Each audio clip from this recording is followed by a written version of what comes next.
Yeah, they played with 2 drummers. How do you feel about that? The first band I ever played in was a 2-drummer band. James Brown at one time had 5 drummers on stage, 5 drum kits.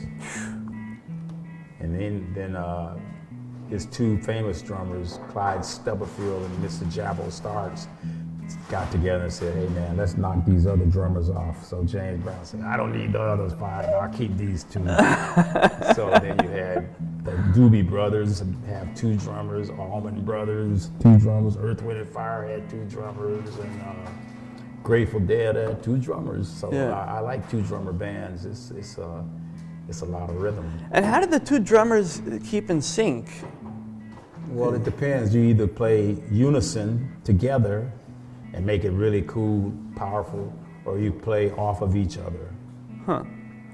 You know, like one might play on the top and one might play on the bottom. You know, you mix, you know. There you go. Yeah, that's awesome. You ever meet Jerry Garcia? Never did. Never met Jerry Garcia. Any other band members? I ate his ice cream one time. Oh yeah, Ben and Jerry's. Yeah. We were talking earlier about Philadelphia. I'm from Philly. Yeah. I grew up really close to the Spectrum. I saw the Rocky statue when they put it up.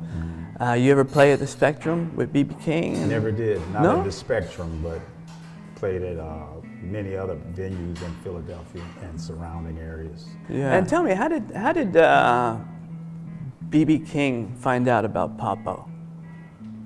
I don't know how he found out about Pappo, but I'm sure in the music industry, Pappo being a major artist, I think BB didn't know about Pappo over here, but Pappo knew about BB King. And then when BB King was doing his world tour, the management got together to say, if BB's gonna go to Argentina, who's the biggest artist in Argentina that likes the blues? And it was Pappo. So Pappo, yes, please, I want BB to introduce him to, an arena, stadiums full of people. So that's how they became friends after that. Yeah. Are you familiar with Spinetta, Luis Alberto Spinetta? I am not. Oh. Tell me about it. Well, he's like considered the godfather of Argentine rock. Okay. He's like one of the first ones to like bust out the electric guitar. Oh, okay. Yeah, and at a time, during the military, they had some civil problems here. So at a time where you couldn't come out and express it directly, he used it through poetry. So to the Argentines and to many people who know about him and his music, he was like a poet who played the guitar. Well, guitar players, they can't play without the drums. Yeah, you keep the beat, right? We keep everything together. We're the CPU, the central processing unit. The drummers, we are the beat. We're the heartbeat of the whole body of music. Drummers are the main entity of keeping the rhythm alive. Without the drummer, what do you have? Yeah. A band with a bad drummer is a bad band. Yeah. A good band with a bad drummer is a bad band. A bad band with a good drummer is a good band. Yeah, I got to process all that because it's such a trip. If you don't have a good drummer, you don't have a good band. Yeah. And so you got a show coming up in El Teatro Astros. You're touring Argentina, and are your band members from the States or they're local? No, my musicians are local musicians, and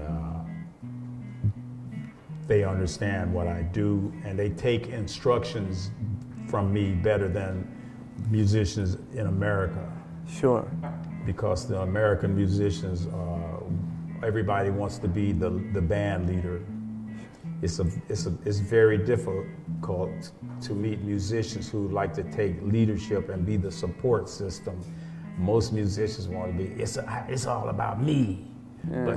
But a good musician, before you can be a good leader, you have to be a good follower. Sure. And be the support of the artists in front of you. I learned that with BB and Albert King and Bobby Bland and all those people and Elder James. They want a team of musicians who are there to give them what they need, and these musicians give me what I need, and they want to learn and they listen. If I ask them to play something, they go, okay. I understand. And in America and other places, you have musicians go, hey man, could you play that? Why I gotta play that? I want to play like I want to play, that kind of thing. Yeah, there's no ego trip. No ego trip. Yeah, there's no ego trip. Even though, you know how an Argentine commits suicide? Excuse me? Do you know how an Argentine commits suicide? I do not. He jumps off his ego. It's a okay. joke. That's a joke. That's a joke Argentines will get. Because Argentines are known for their ego. Okay. Every Argentine thinks they're the best. And I don't blame him because it's a great country. Do you know much about Argentina apart from its venues? Do you like its food? Are you familiar with its cuisine? Of course, I love the food. I love the people. They're very into the music. I love that. Did Pappo ever make empanadas over there for you guys, or did he ever, bring the Argentine culture to you guys in the, like an asado or empanadas or torta frita? He brought himself. That's the culture enough. I do remember one time Pappo called me, Tony, I am coming to Miami. I want to play, and I have a gig for a festival, and you come. So I go to Miami. We spend 2 weeks, okay? I said, sure. Anyway, so Pappo said, BB is in Memphis. Let's get the tickets to fly to Memphis. I said, nah, man, that's too much money to get tickets to go to Memphis. And he said, well, what if we drive? Let's rent a car and drive. I said, that's a long trip. He said, I'd like to go across America. It's okay? I said, sure. So to give you a story about culture, about Pappo and food. So we're driving, when we go through Atlanta and stuff, Mississippi, get to Tennessee, and Pappo said, I'd like a hamburger. So there's a word that black musicians say a lot. MF, it's a MF word. Mother blah blah blah. So Pappo said to me, why do black musicians say MF, that word, which I don't want to say. Sure. It's not a nice word. Well, it's okay. It's an expressive word. And then I tell Pappo why. I said, this word is like a noun. It can represent a person, place, or thing. I explained to Pappo. Okay. So we go into the Wendy's Burger in Huntsville, Alabama, a small Alabama place. Sure. And Pappo, we're in the big hamburger place. He go, I want that big MF burger right there. He tell the lady, she go, don't you say that, what's wrong with you? Tony, what do I say? I said, he's from Argentina. I don't care where he's from, don't say that word.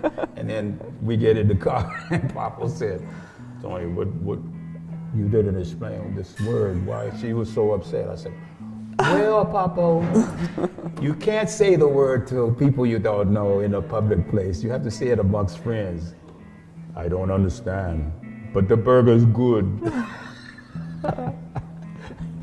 That's funny, man. So Classic. Pappo brought his culture. You exchange culture and you teach each other. That's how we love people from different places, and Argentinian people are very into the music, and I love different cultures. So. Yeah. There's a huge music scene here. There's a huge live music scene. I'm really impressed, and it makes me so.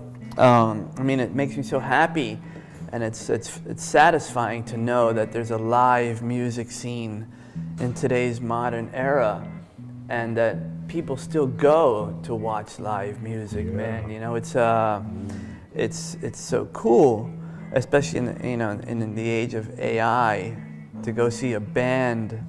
A band actually with musicians playing on stage live, as opposed to like. That's a beautiful thing, because in America, every town, every city in America had bars with live bands, with live musicians. Yeah. Every place you would go, live musicians playing all types of music. But then the disco era came out, and there were no more musicians, just play the record.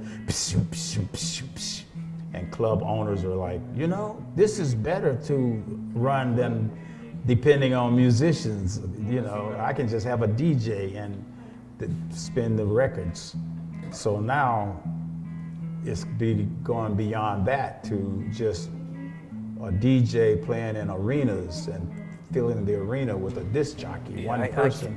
I can't get that. Man. And my son has a club, and he's from that era where people dance to the rap DJs. And so I'm playing there with my band, and one of his friends came up to me and said, "Mr. Coleman, your band is dope," meaning it's really great. "I never saw a live band play before." I was like, "Are you serious?" So it's a new thing now to see live bands play. It's making a comeback. Making comebacks. But over here in other countries, musicians are still playing together and they're still being taught how to play different types of music. So yeah, it's really cool to see that. Yeah. Hey, how you doing? I'm Paul Perry, the host of the Gringos in Buenos Aires Podcast, the podcast that brings expat life to you, and you know that. As you know, we have really interesting guests come on the show, visit us, talk about their experiences, and really enlighten everyone who watches each dose of the Gringos in Buenos Aires Podcast. And if you want to see more doses of the Gringos in Buenos Aires Podcast, you can help out. You can help out by visiting gringosinbuenosaires.com. Help out. Visit www.gringosinbuenosaires.com. Ciao for now.